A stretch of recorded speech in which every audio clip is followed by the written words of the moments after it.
Lord Jesus' words tell us that God hates man's judgment. However, in our association with others, we often judge other people in spite of ourselves. When we act in this way, we don't see God's will, nor do we know God's attitude toward this person. We just blindly follow our notions and imaginations to judge others, thus being detested by God. The Bible recorded the story of Job and his three friends, which provides us with food for thought. Job feared God, although he didn't understand God's will in times of trial. He didn't sin with his lips but pondered and sought God's will in the quiet of God's presence.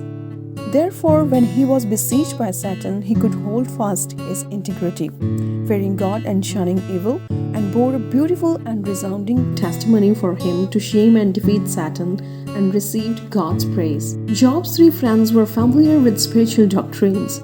However, during Job's trial, they had no reverence toward God but judged and attacked Job by saying that Job had offended God and thus God disciplined him. They looked at things on the surface and didn't see God's will at all, but made arbitrary judgments and conclusions about God testing Job.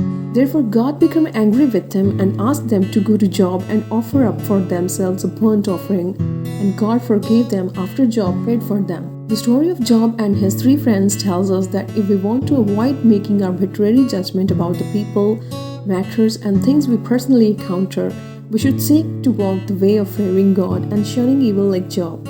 We must pray and seek God's will in all things and accept His observation. Do not sin with our lips. Do not judge things we don't understand.